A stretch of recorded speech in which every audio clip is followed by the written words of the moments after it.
Benar bahwa Engkau adalah kekuatan di dalam hidup kami. Karena kami percaya bahwa ketika menjalani hidup ini, Tuhan, kami tidak dapat bergantung pada apa yang ada di dunia ini. Kami tidak dapat bergantung bahkan pada diri kami sendiri. Kami mau bergantung kepada Tuhan. Oleh karena itu kami percaya bahwa hari ini adalah hari di mana Engkau menyatakan kuasa-Mu. Kami percaya hari ini Engkau menyatakan kelepasan-Mu. Hari ini Engkau menyatakan isi hati-Mu. Dan hari ini Tuhan, Engkau menunjukkan pribadi-Mu dalam diri setiap kami semua Tuhan. Kami percaya bahwa hari ini kami akan berjumpa secara pribadi dengan Tuhan. Dan biar firman Tuhan hari ini berbicara kepada kami secara pribadi. Dan firman Tuhan hari ini memberikan berkat dan kebaikan di dalam hidup kami Tuhan. Kami percaya akan kuasa-Mu. Kami percaya akan firman-Mu. Di dalam nama Tuhan Yesus kami berdoa. Yang percaya sama-sama katakan amin. Berikan kemuliaan bagi nama Tuhan. Haleluya. Silakan duduk saudara-saudara.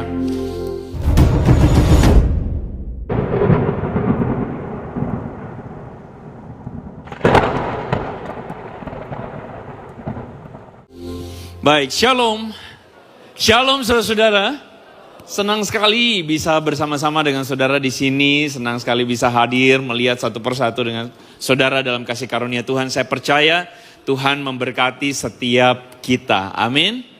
Bilang sama kiri kananmu, bilang senang kamu ada di sini. Tuhan berkati. Wah, haleluya. Oke. Saudara, hari ini kita akan sama-sama merenungkan satu topik. Bisa ditampilkan slide saya. Saya akan berbicara saudara tentang satu topik di mana judulnya adalah di manakah Tuhan? Di manakah Tuhan? Mari kita lihat sama-sama Mazmur pasal 139 ayat 7 sampai ayat yang ke-10. Kita akan baca bagian firman Tuhan ini sama-sama saudara. 1, 2, 3. Kemana aku dapat pergi menjauhi roh-Mu? Kemana aku dapat lari dari hadapan-Mu?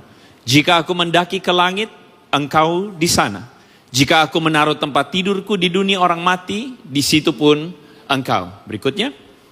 Jika aku terbang dengan sayap fajar dan membuat kediaman di ujung laut, juga di sana tangan-Mu akan menuntun aku dan tangan kanan memegang aku.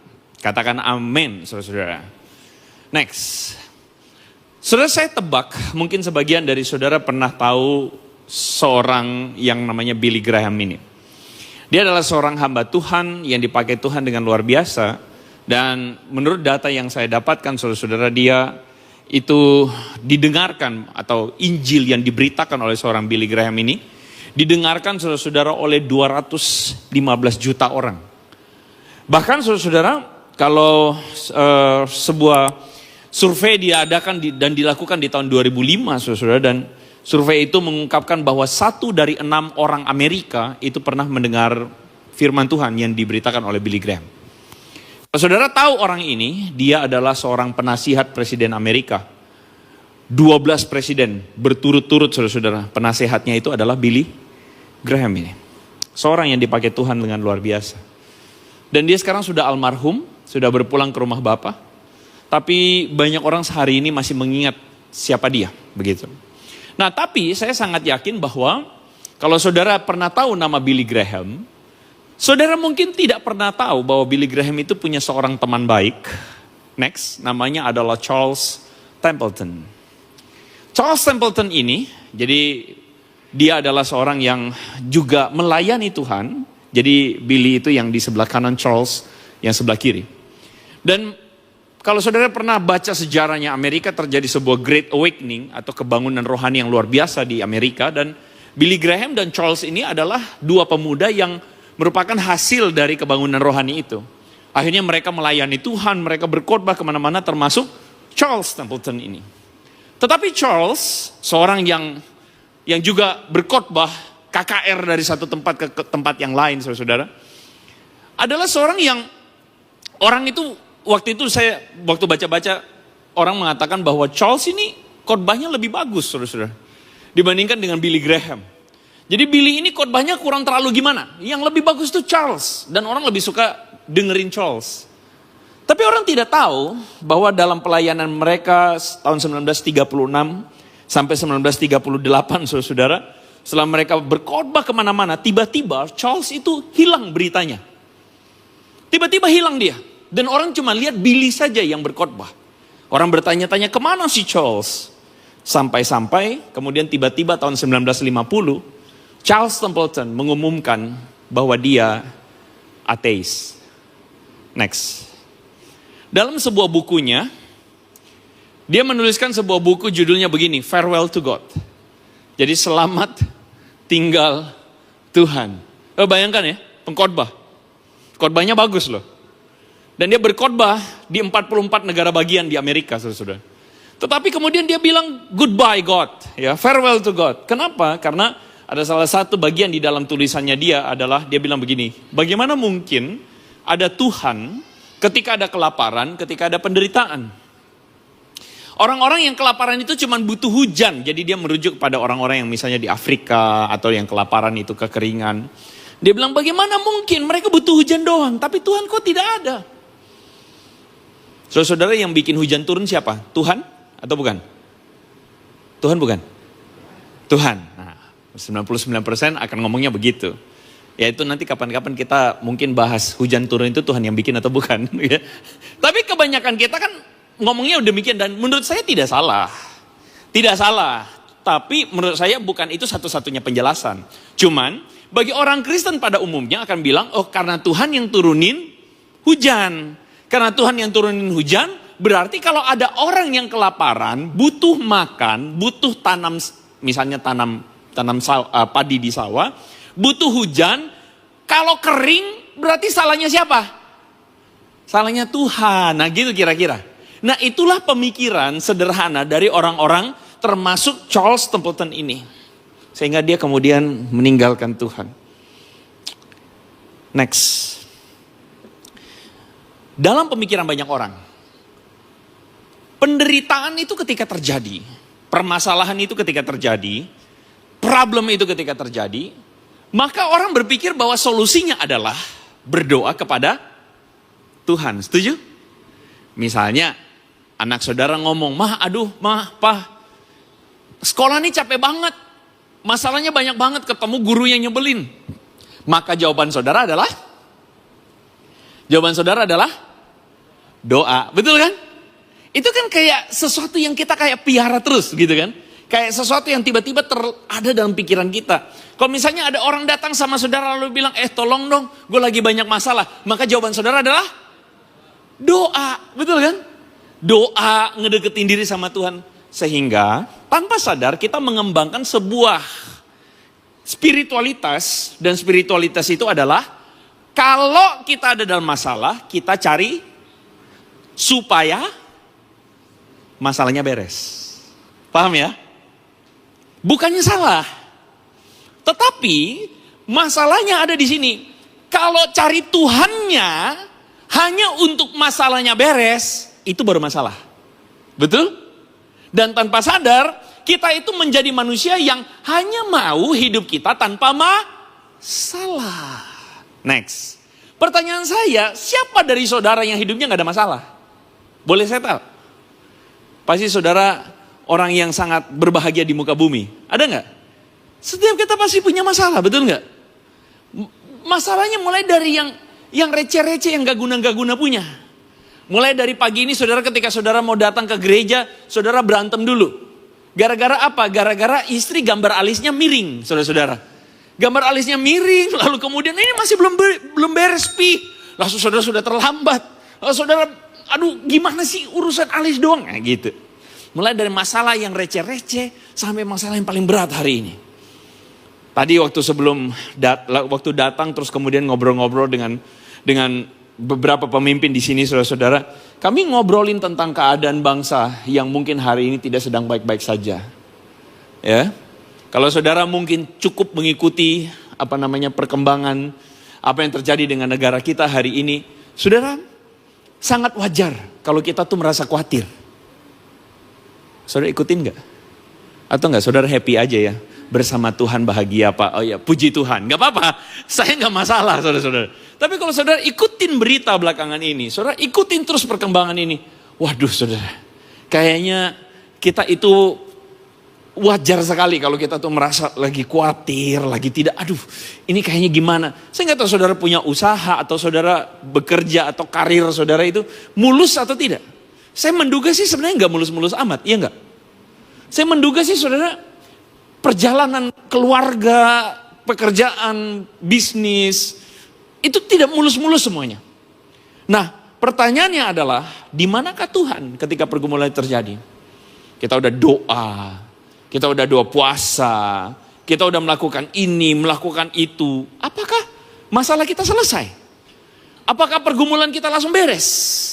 Saudara-saudara, itu kadang-kadang membuat orang tuh akhirnya gini loh, ada orang tuh yang akhirnya spiritualitasnya tuh adalah, oh kalau misalnya nggak jadi kesini, ya udah dia pindah aja lagi. Terus habis itu dia pindah aja lagi. Nah saudara, makanya hari ini saya percaya bahwa firman Tuhan akan membawa terobosan dalam hidupmu dan hidupku. Amin. Saya percaya bahwa firman Tuhan hari ini akan membawa terobosan. Kenapa? Karena saya berdoa hari ini firman Tuhan melakukan sebuah pembaharuan budi dalam setiap kita.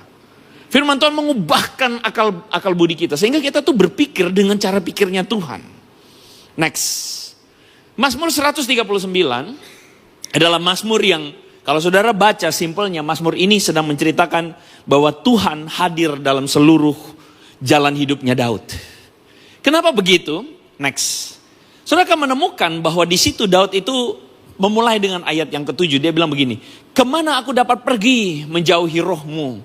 Kemana aku dapat lari dari hadapanmu? Saudara ingat ada lagunya ya. Kemanakah aku dapat pergi menjauhi rohmu Tuhan? Saya udah bisa duet ya sama song leader ya. Bisa lah ya, udah levelnya udah boleh lah ya. Ya. Maksudnya saya yang cupu begitu saudara ya. Kalau saudara tahu lagu ini lagu diambil dari Mazmur 139 ini. Dan Mazmur ini kalau saudara baca baik-baik, maka saudara akan menyadari bahwa Mazmur ini terinspirasi dari perjalanan hidup Daud. Di mana dia adalah seorang yang tahu betul apa itu lari. Katakan sama-sama dengan saya, lari. Bahkan bukan lari, Daud itu adalah seorang pelarian. Seorang yang berlari dari satu tempat ke tempat yang lain. Kenapa? Saudara ingat Daud lari dari siapa? Saul. Next. Daud itu adalah seorang yang dikejar-kejar. Seorang yang dalam hidupnya itu dikejar-kejar, dan dikejar-kejar. Kita recap sebentar. Next. Apa yang terjadi dengan Daud? Saudara kalau kita baca kisah hidup Daud itu seru. 1 Samuel pasal 16 menceritakan bahwa Tuhan itu mau mengangkat seorang raja. Seorang raja yang baru. Dan waktu Tuhan mau angkat seorang raja yang baru, Tuhan bilang begini sama Samuel. Samuel kan nabinya kan. Samuel, kamu pergi ke rumah seorang bernama Isai. Dan dari Isai, keluarga Isai, aku akan mengurapi salah satu anaknya jadi raja. Keren saudara-saudara. Datanglah Samuel membawa minyak ke tempat Isai. Jangan tanya minyak itu minyak apa. Bukan minyak goreng curah. Dan juga bukan minyak pertalite yang dioplos. Bukan ya saudara. Dia datang bawa minyak. Lalu kemudian sampai di sana dia bilang, Isai, Tuhan akan mengangkat salah satu anakmu jadi raja. Isai pikirannya apa? Pasti Eliab. Putra tertua. Putra tertua kenapa? Karena putra tertuanya adalah seorang prajurit, seorang panglima perang. Makanya Eliab yang tinggi, besar, badan gagah, maju ke depan. Ini Eliab. Tuhan bilang apa? Bukan ini. Kalau begitu yang kedua, adanya. Juga seorang panglima. Begitu ya, seorang prajurit juga. Syama maju ke depan. Bukan juga. Isai jadi bingung. Loh jadi siapa? Lewat semua satu. Tapi semuanya tidak dipilih Tuhan. Bingung juga. Isai bingung, Samuel bingung. Samuel tanya, emang udah semua? Isai bilang, masih ada satu sih. Sudah bayangkan Daud itu adalah seorang yang dari mulanya tidak kepikir sama bapaknya sendiri. Diperhitungkan sama bapaknya sebagai seorang pemimpin, seorang raja. Jadi Isai ngomong begini, masih ada satu sih. Di mana? Itu lagi di pet shop. Lagi piara domba di sana. Ya udah panggil deh. Datanglah Daud, kucuk. Firman Tuhan mengatakan dia masih kemerah. Maksudnya apa? Masih cupu. Ini anak cupu banget, ini anak polos banget. Tapi Tuhan bilang apa? Bukan yang dilihat manusia, yang dilihat Tuhan. Manusia melihat rupa, Tuhan melihat hati. Saudara Daud dipilih jadi raja di Urapi. Umur berapa? Umur 15 tahun. Kalau hari ini saudara bayangkan ya, saudara punya anak, lalu tiba-tiba Tuhan bilang, Tuhan akan pakai anak ini. Tuhan pilih untuk jadi the next president. Happy gak saudara? Gila happy banget, kita udah berbunga-bunga kan? Pulang dari ibadah setelah dapat nubuatan, kita pulang kita kemana? Restoran, kita harus ngerayain, bener gak? Kenapa? Karena kita merasa puji Tuhan, Tuhan pilih anak saya. Atau kalau saudara gak senang anak saya jadi the next president, ya udah konglomerat lah, begitulah saudara ya.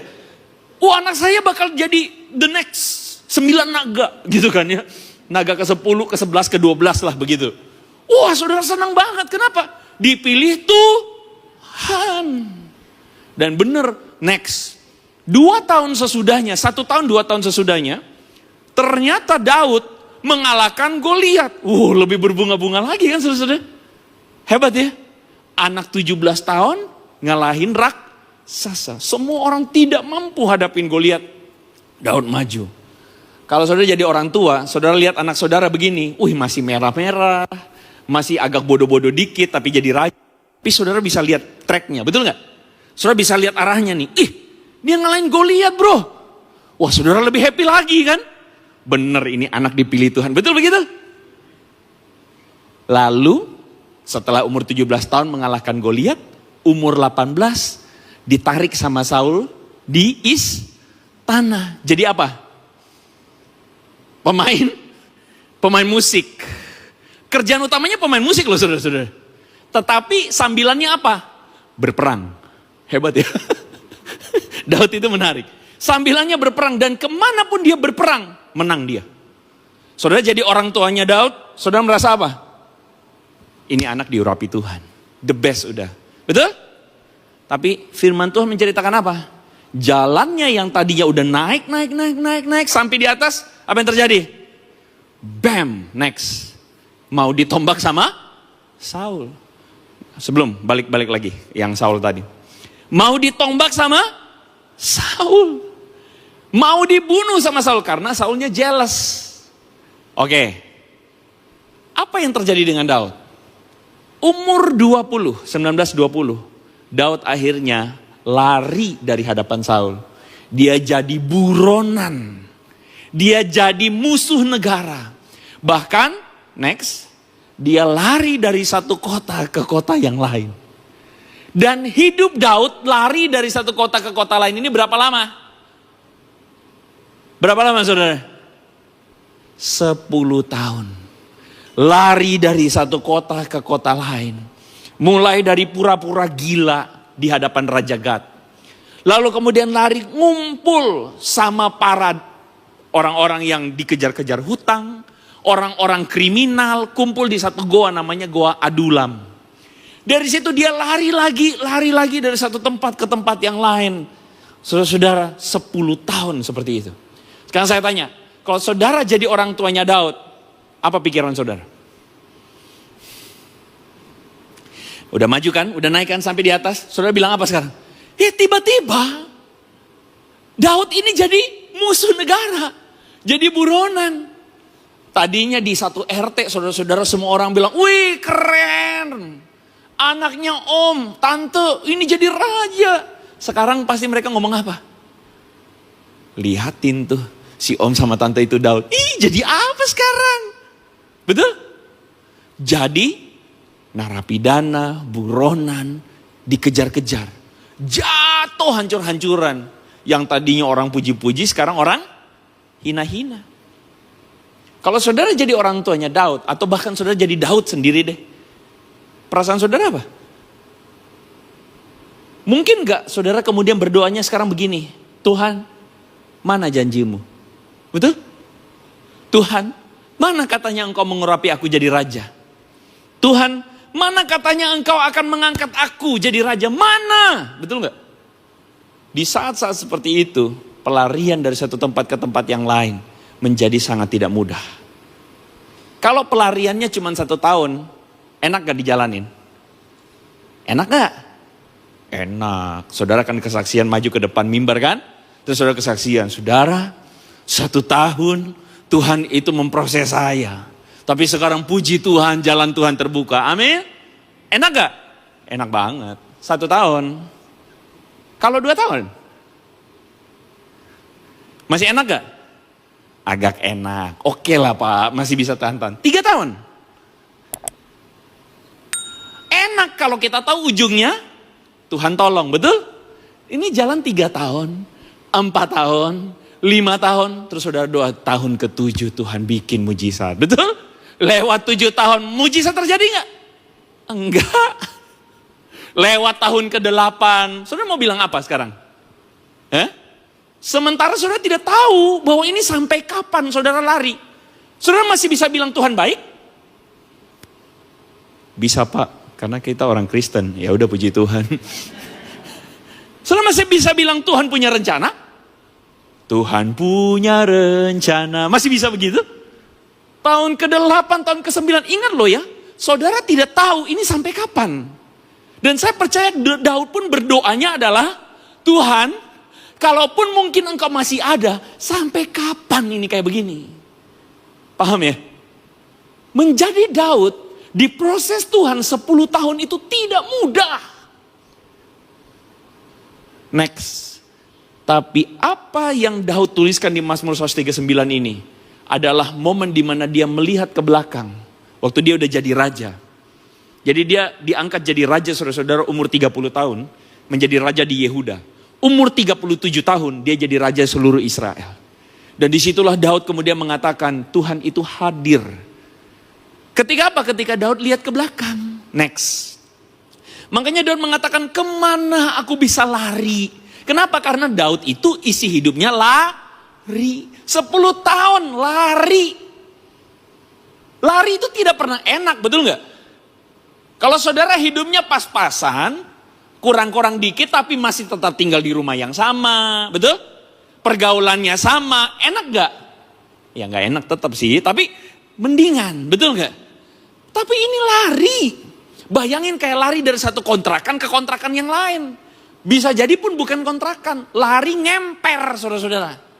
Betul gak? Kemana aku dapat lari? Makanya waktu Daud bilang kemana aku bisa lari, Daud itu merefleksikan hidupnya tuh penuh pelarian. Next. Bahkan dikatakan ayat yang ke-8, jika aku mendaki ke langit, engkau di sana. Waktu aku turun ke dunia orang mati, di situ pun engkau. Next. Dunia orang mati itu apa? Sheol. Dalam budaya orang Yahudi, kalau kita mati, kita tuh turun ke satu dunia namanya Sheol. Itu budayanya orang Yahudi. Dia bilang bahkan sampai ke Sheol pun Tuhan ada di sana. Next. Bahkan dia bilang kemana aku bisa lari? Next. Seterusnya. Jika aku terbang dengan sayap fajar, engkau ada di sana. Dan jika aku menaruh kediaman di ujung laut, engkau ada di sana. Nah untuk membantu saudara-saudara, next. Daud itu lagi ngomongin apa? Kalau saudara lihat ini peta Israel. Ujung fajarnya di mana? Timur. Betul? Lalu ujung sebelahnya apa? Laut. Selalu mengerti ya? Kenapa Daud bilang gitu ya? Jika aku terbang ke sayap fajar ke arah timur, Tuhan ada di sana. Jika aku taruh sampai di ujung laut sana, Tuhan pun ada di sana. Kalau saudara susah mengerti, gini aja lagu sekolah minggu. Di kanan kau ada, betul? Di kiri kau ada, di atas dan di bawah kau ada. Ini ketahuan ikut sekolah minggu ya. Di suka kau ada, terus duka pun kau ada, karena engkau Yesusku. Oke anak-anak kita persembahan sekarang. Jadi maksudnya Daud itu mau bilang bahwa kemana dia lari, mau ke atas, ke bawah, ke kiri, ke kanan. Daud mau kasih tahu sama kita. Ternyata Tuhan ada di sana. Meskipun pada waktu dia lari, dia susah untuk melihat ada Tuhan di sana. Tapi dia mau kasih tahu Tuhan tuh sebenarnya ada. Kenapa? Karena dia melalui sebuah proses panjang yang luar biasa. Dan ketika dia diangkat jadi raja, dia mampu melihat itu semua karena Tuhan yang pegang. Saudara, hari ini engkau ada dalam permasalahan apa? Pergumulan apa? Next. Mungkin saudara-saudara, next, masih selanjutnya. Ada tangan kanan Tuhan yang akan menuntun kita, dan tangan kanan Tuhan itu memegang kita, dan itu Daud kasih tahu bahwa ternyata Tuhan itu masih jaga dia meskipun dia terjepit berkali-kali. Meskipun dia itu sudah bilang gak ada harapan, Tuhan tuh jaga dia. Next. Jadi kalau orang hari ini mengatakan God is nowhere, banyak orang tuh yang kemudian tidak mengenal Tuhan, atau tidak sungguh-sungguh punya pembaharuan budi, yang sungguh-sungguh punya cara pikir yang benar, mereka akan bilang opsinya tuh apa? Next. God is nowhere. Tapi orang yang mengenal Tuhan adalah orang-orang yang kemudian bisa mengatakan, next. God is now here. Tuhan itu sedang ada di sini bersama-sama dengan kita. Apa yang membedakan antara atas dan bawah? Apa yang membedakan antara atas dan bawah? Hah? Bedanya cuma spasinya di mana, betul? Atau dalam bahasa sederhana saya adalah bedanya apa? Pikiran saudara benar atau salah? Hari ini banyak orang pikirannya salah. Orang berpikir bahwa kalau Tuhan beserta aku, maka tokoku rame. Kalau Tuhan beserta aku, maka aku akan selalu sehat. Kalau Tuhan beserta aku, kalau aku ikut undian, maka aku akan dapat Lamborghini. Begitu kan? Tapi apakah memang Tuhan bekerja dengan cara demikian? Tidak. Pada kenyataannya kalau saudara baca di dalam seluruh Alkitab, kadang-kadang Tuhan justru bekerja dengan cara yang tidak kita bayangkan. Kadang-kadang kita menarik spiritualitas agama lama. Mohon maaf, agama lama itu saudara-saudara ada sebuah kepercayaan. Kalau saudara lihat ke toko ada kucing yang tangannya begini-begini. Tahu ya? Itu kucing ngapain saudara? Saya nggak mirip ya. Ada orang yang taruh patung, maaf ya. Ada orang yang taruh begini, tujuannya apa? Supaya orang datang. Terus dia udah masuk Kristen, patungnya dia singkirin.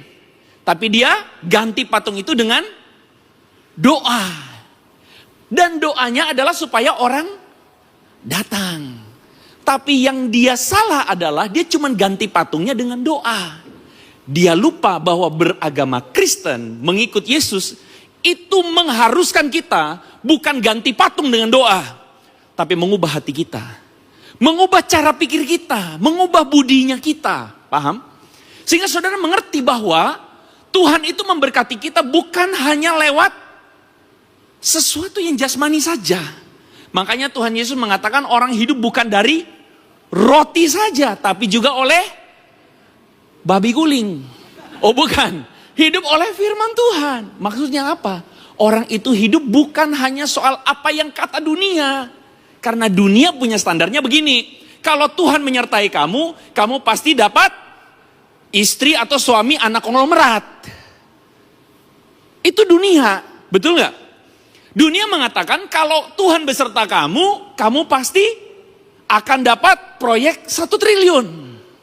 Dunia mengatakan bahwa ukuran-ukuran kamu berhasil adalah ukurannya dunia itu, jasmani.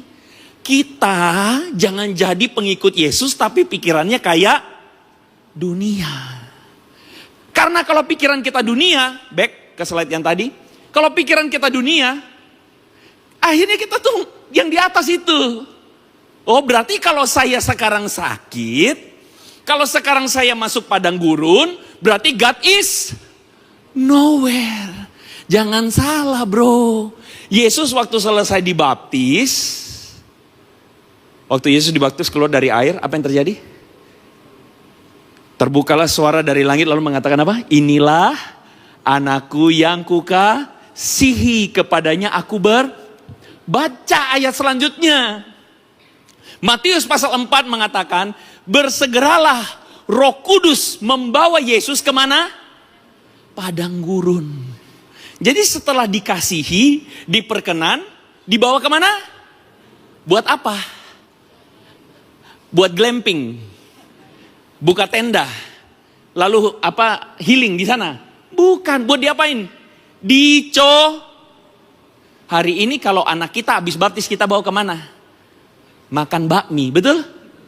Tapi kalau ikut aturannya Yesus habis dibaptis diapain? Dicobai di padang gurun. Halo? Saudara mengerti maksud saya? Mengerti ya? Disertai Tuhan, dikasihi Tuhan. Justru kadang-kadang melibatkan apa? Padang gurun. Next. Makanya kenapa penderitaan itu terjadi? Kita itu saja yang tidak mampu untuk mengerti bahwa penderitaan kadang terjadi supaya Tuhan tuh membentuk kita. Next. Kita baca sama-sama ayat ini saudara-saudara ya. Di dalam Ulangan pasal 8 ayat 2 sampai 5. Ini ayat bagus banget. Kita baca sama-sama. 1, 2, 3. Ingatlah kepada seluruh perjalanan yang kau lakukan atas kehendak Tuhan Allahmu di padang gurun. Selama berapa lama? 40 tahun ini. Maksudnya apa? Merendahkan hatimu. Membiarkan engkau, memberi engkau makan mana. Maka haruslah engkau insaf bahwa Tuhan Allahmu mengajari engkau seperti seorang mengajari. Tujuan atau kebaikannya Tuhan itu tidak berujung pada kesenangan kita. Saya ulang. Kebaikan Tuhan itu tidak berujung pada kesenangannya kita. Seperti orang tua yang punya anak. Kalau anak saudara bilang, "Ma, sekolah capek, aku gak usah sekolah ya." Kalau saudara jadi orang tua yang mau menyenangkan anak saudara, saudara akan bilang apa? "Ya udah nak, gak usah sekolah. Kita liburan aja." Kalau saudara jadi orang tua kayak gitu, segera periksakan diri Anda kepada psikiater. Anda sakit jiwa. Betul? Amin bapak-bapak? Kenapa saya tanya bapak-bapak? Karena biasanya yang gak tegaan adalah mamanya. Mama ngomong, mama. Tapi bapak-bapak, atau kebalik ya, sekarang bapak-bapak yang justru gak tegaan ya. Mama yang galak, bapak yang lembek ya. Tapi saudara jadi orang tua, saudara pasti sepakat dengan saya, betul? Bahwa membesarkan anak itu bukan soal isi perutnya dia. Betul nggak? Membesarkan anak itu adalah melatih mentalnya. Membentuk karakternya. Dan bukankah itu adalah kasih sayang yang saudara tunjukkan? Betul? Jadi kasih sayang saudara itu tidak ditunjukkan dengan anak minta apa saudara kasih. Tapi kasih sayang saudara ditunjukkan dengan saudara bawa anak saudara untuk anak ini saudara latih. Amin. Bagaimana kalau Tuhan juga membentuk kita begitu? Salahnya kita adalah kita itu selalu berpikir dengan gaya berpikir seperti anak kecil. Kita lupa bahwa dalam perjalanan pelarian, padang gurun, kesulitan, sebenarnya di situ Tuhan lagi baik sama kita. Kalau tuh doa kita lagi tidak dijawab Tuhan, nggak apa-apa. Amin. Karena yang kita butuhkan sebenarnya adalah kasih karunia Tuhan aja udah. Kalau hari ini masih belum bisa makan steak, masih bisanya makan pecel, puji Tuhan. Kalau hari ini masih belum bisa makan pecel, bisanya makan nasi sama tempe, puji Tuhan. Kenapa? Karena ada tangan Tuhan yang menyertai aku. Itu mental anak Tuhan. Next, karena Daud kenapa bisa sampai paham begitu? Karena Daud itu mengerti bahwa pergumulan yang terjadi itu adalah pembentukan mental untuk dia. Sampai pada waktunya dia naik jadi raja. Saudara bayangkan Daud masih bocil, umur 17 tahun jadi raja, apa jadinya? Apa jadinya saudara? Dia jadi raja yang main TikTok. Betul? Jadi apa? Gak bisa. Saudara kalau baca di dalam raja-raja, next, saudara akan temukan satu raja namanya Raja Yoas. Raja Yoas ini naik jadi raja pada umur 7 tahun. Dia jadi raja umur berapa? Dan firman Tuhan mencatat, dia itu berlaku benar selama kehidupan, kalau saudara lihat sebelah kiri itu adalah imam namanya Yoyada. Jadi imam Yoyada ini yang membimbing dia untuk melakukan keputusan A, B, atau C. Dan firman Tuhan mencatat, sampai Yoyada mati, apa yang terjadi dengan Yoas? Udah kacau dia. Akhirnya dia raja yang memulai dengan baik karena dia bersama-sama Imam Yoyada. Jadi imam ini memimpin dia dalam hikmat Tuhan, ya kan? Ada yang membimbing dia. Tapi ketika imam ini mati, Yoas jadi apa? Berantakan, hancur. Itu menunjukkan apa? Kalau karbitan bahaya. Saudara butuh hikmat. Dan seringkali yang membuat saudara bisa mendapatkan hikmat adalah pergumulan. Saudara tidak akan ketemu hikmat waktu saudara lagi makan babi guling. Orang makan babi guling, kelebihan makan jadi apa? Kolesterol.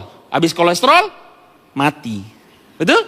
Tapi waktu saudara tidak bisa makan babi guling, saudara mulai berpikir tentang hidup. Iya ya, lebih baik tidak makan babi guling. Betul?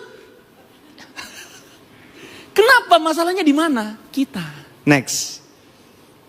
Makanya Daud itu bilang apa? Terlalu ajaib pengetahuan itu. Terlalu tinggi dan tidak sanggup aku mencapainya.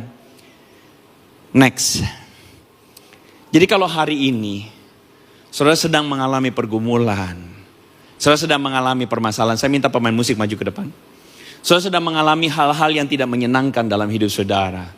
Saudara sedang mengalami sebuah pergumulan yang panjang. Saudara berdoa dan Tuhan belum jawab. Kasih tahu sama diri saudara. Tenanglah jiwaku. Ada Tuhan menyertai aku. Tenanglah jiwaku, kenapa? Karena aku percaya kepada Tuhan. Kalau hari ini engkau belum bisa melihat tangan Tuhan, percayalah pada hati Tuhan. Percayalah bahwa Dia setia. Kalau hari ini bisnismu belum maju. Kalau hari ini mungkin usahamu belum maju. Kalau hari ini mungkin karirmu tersendat-sendat. Percayalah satu hal. Dia tahu yang terbaik. Dia punya rencana. Dan dia tidak pernah lepas kendali. Betul gak saudara? Sebagai sebuah penutup. Saya pernah ceritakan ini tapi saya mau ceritakan sekali lagi saudara. Next. Waktu kecil itu saudara-saudara saya adalah anak nomor 3. Saya punya cici, saya punya kakak perempuan. Bedanya jauh, 7 tahun. Dan waktu kecil itu dia suka, kami main sama-sama. Dan dia itu lagi, apa itu? Bikin itu tuh, sulaman itu loh saudara-saudara. Jadi, kalau saudara lihat itu kan kayak, tahulah saudara-saudara ya. Saya bingung jelasinnya juga ya. Jadi ada kain dikasih pola, terus kemudian dia kasih, jarum dan benang berwarna itu terus kemudian dia polain.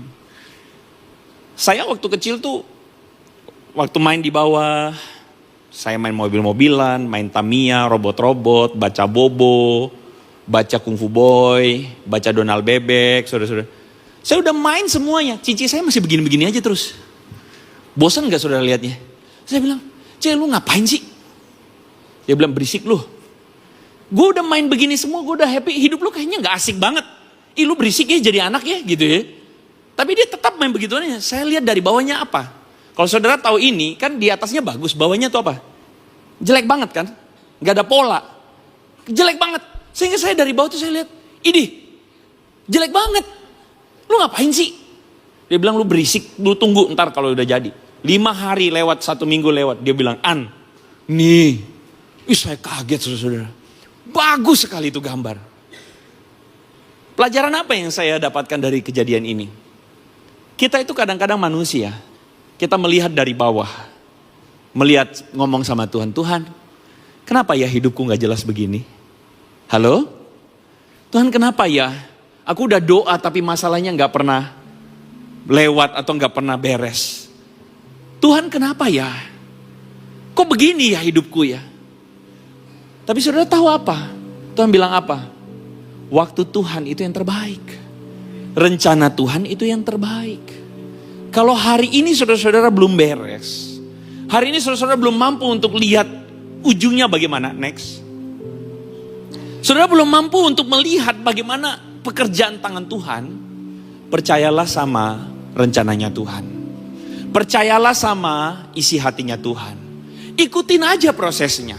Rendahkan diri kita. Ikutin aja. Tuhan mau bawa kemana? Ya udah gue ikut. Tuhan aku cuma minta satu. Bentuk hati ini seperti yang engkau mau. Supaya aku tuh didapati setia. Aku didapati baik. Aku didapati bener. Dijahatin orang. Ya udah, ikutin jalannya Tuhan. Amin. Karena Tuhan yang bela kita. Kalau jalan kita ketutup, ikutin aja jalan Tuhan. Karena Tuhan yang pimpin kita. Betul gak? Gak usah stres kalau jalannya ketutup. Gak usah stres kalau jalan gak seperti yang kita mau. Karena kalau Tuhan izinkan sesuatu terjadi, semua adalah untuk kebaikan. Mari kita tundukkan kepala di hadapan Tuhan. Bila kau izinkan sesuatu terjadi, ku percaya semua untuk kebaikan. Adakah engkau sedang merasa bahwa engkau ada dalam pelarian hari ini? Adakah engkau merasa bahwa engkau tidak menemukan damai hari ini? Adakah engkau merasa engkau bertanya-tanya tentang hidup hari ini? Engkau merasa jalanmu tertutup. Engkau merasa bahwa engkau sedang berputar-putar di padang gurun. Hari ini Tuhan berbicara kepadamu. Mari ubah mindsetmu. Mari kita bertambah dewasa. Mari kita melihat jalan Tuhan. Mari kita belajar melihat tangan Tuhan. Bahwa melalui kesulitan-kesulitan yang Dia sedang izinkan terjadi dalam hidup kita, Tuhan sedang menyatakan kebaikannya untukmu. Tuhan sedang membentuk hati kita. Tuhan sedang membentuk diri kita. Maka pertanyaannya adalah, maukah engkau mengatakan kepada Tuhan, Tuhan, jadilah padaku menurut kehendak-Mu. Karena aku percaya bahwa jalan-Mu bukan jalanku Tuhan. Rencanamu bukan rencanaku Tuhan. Aku menaruh percayaku kepada tangan Tuhan yang penuh kasih karunia. Tuhan, hamba-Mu berdoa menyerahkan setiap jemaat-Mu hari ini yang sedang mengalami pergumulan, yang sedang mengalami jalan-jalan yang tertutup. Karena kami percaya Tuhan bahwa tidak sedetik pun Engkau melepaskan tangan-Mu dalam hidup kami. Kalau hari ini Engkau mengizinkan perjalanan kami sampai di sini, kami percaya bahwa ujungnya adalah kebaikan. Kami percaya bahwa Engkau sedang menyatakan kebaikan dan Engkau sedang membentuk kami. Karena itu Tuhan, biarlah kami menaruh percaya dan harap kami kepadamu. Kami mengarahkan tangan kami kepadamu dan mengatakan, Tuhan, kami percaya kepadamu Tuhan. Kami tahu bahwa jalan-Mu adalah baik dan indah. Kami tahu Tuhan bahwa Engkau memegang kami dan Engkau tidak akan melepaskan kami. Hamba-Mu berdoa di dalam nama Tuhan Yesus. Engkau menjawab doa kami pada waktu dan kehendak-Mu Tuhan. Engkau menjawab Tuhan apa yang menjadi kerinduan kami. Engkau buka jalan pada waktu Tuhan. Dan waktu Engkau membuka, tidak ada yang bisa menutupnya Tuhan. Karena itu kami percaya kepadamu. Kami percaya ini hidup kami Tuhan. Kami serahkan dalam tangan-Mu. Terpujilah nama Tuhan.